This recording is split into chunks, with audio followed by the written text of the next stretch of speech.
So specifically, we went into Don't Ask, Don't Tell first, and we said that we felt like he needed to play a more active role. And what we meant by that was, a prime example was the immigration reform meeting the day before, where he had invited people to the White House to actively use his bully pulpit to express his desire to see comprehensive immigration reform happen. And that was, he had a meeting, I think, with Senator Menendez and Representatives Gutierrez and Nita Velasquez, right? Exactly, exactly.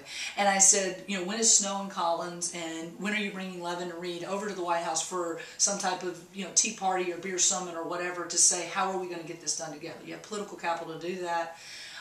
In our opinion, if you don't, then the failure of Don't Ask, Don't Tell in this defense authorization bill is on your back. And if you let that happen, our demand as a community is that you do not let this year end without a stop loss. Because at that point we are going to be, in my opinion, a state of emergency, because we will move into the 2011 year with a new landscape in Congress. Without the president really taking active leadership to say, if Congress can't get it done, then I'll stop these service members from losing their jobs. And I said, so, you know, let's move away from Don't Ask, Don't Tell, because we clearly know that there's things that the president can do. And then we went into specifically UAFA because it was relevant, based on not only the domestic policy advisor that was there, and his recent meeting around immigration reform the day before, but also because I believe that there are families that are suffering from the threat of deportation, and we see that, you know, all the time in the news report cycles. So I said that what we felt like the president could show as a really fierce advocate is a binational visa program to allow binational couples the ability to offer safe harbor to their partners while they're waiting on what we understand is a highly controversial and a highly contentious fight for what is fair, moral immigration reform. But there is a likelihood that that may take longer than this year, and we have families that are suffering, and that is not, you know, dignified for them. Connected to that, you know, what we also offered is that the binational visa could also be held in case UAFA is cut out of or not included in immigration reform, that we would have that safe harbor until that type of legislation is able to pass. Because we saw what happened with us in the healthcare reform. We are the first community that begins to get stripped from the bill.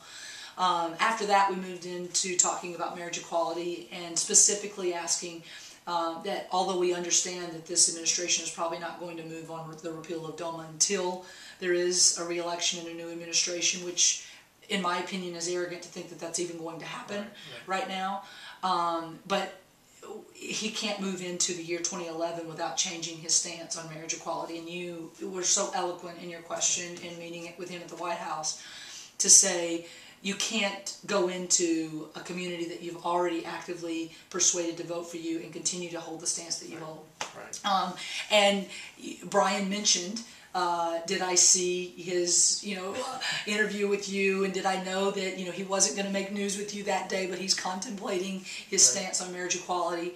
I think you told me the trend line is moving in the right direction. Exactly, right. And my answer to that was, as a person of faith, I do not like his religion to trump my religion, and having that used as a reason while he's arguing his stance.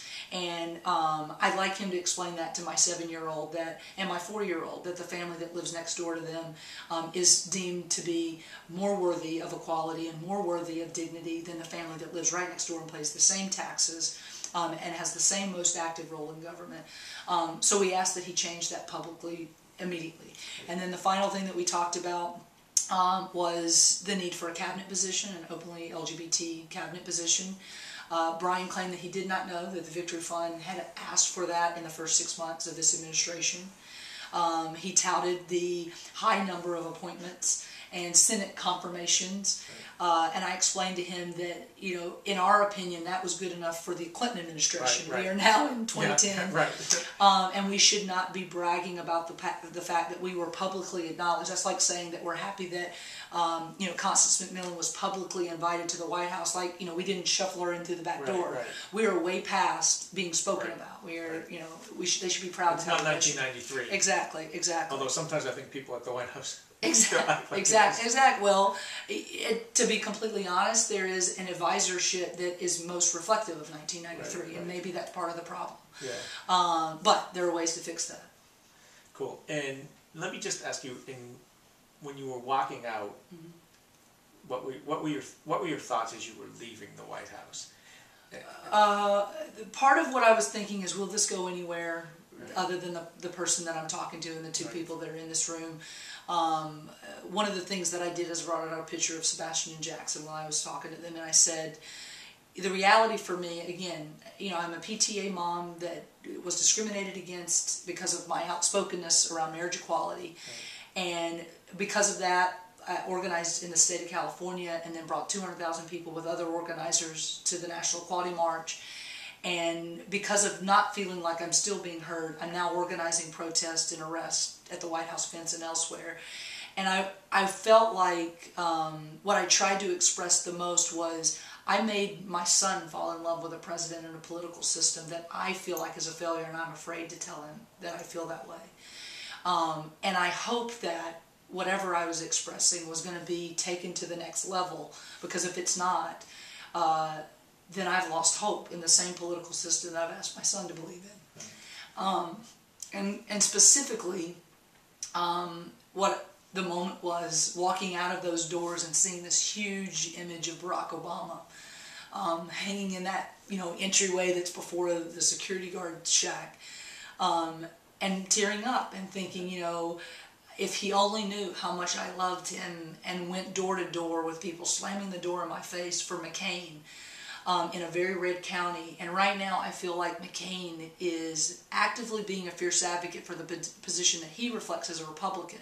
But I do not believe that that same fierce advocacy is being articulated that made me walk precincts and made me go into the ballot booth in 2008. And to me, that's a disappointment. And my hope was that, can Brian Bond adequately translate that to the people that are above him? And I don't know. The answer is still to be unknown. Well, Robin, you spoke truth to power. Thank you. And you did too. Thank you. Well, you were honest when you went in there, and I think in that we don't get from our community anymore. So I thought you did a great job. I think that we do get honest. I don't want to be. No. I just feel like we you went in there. You had no agenda except to get equal. Exactly. And I think that's what makes you different from other advocates who still have to play the game in DC, and who still are worried about coming to the next meeting. Right. And I hope what they've learned is that they don't have to do that. Right. There's no rule book that says that you can't go up there and stand up for yourself and your dignity. The last thing I'll say is, one of the stories that I told Brian was the night of the march on CNN, Joe Solmonese had made a statement saying, you know, look, we have time with this administration, and, you know, he has until 2017. And the next morning, David's talking to a friend of mine, and he says, you know, the reality for me is by 2017, I might not be living. And I looked at Brian. That was David Mixner who said that. And I looked at David, and I looked at Brian, and I said, Brian, I said, as a gay man and as a lesbian woman, I carry that on my shoulders, that for the youth that are killing themselves and the elders that are in our community that are pioneers of our movement, if they can't die with their dignity, then we are responsible for that. And we have to do everything that we can to stop that from happening. Great. Thank you so much. Thank you, Phil. Thank you.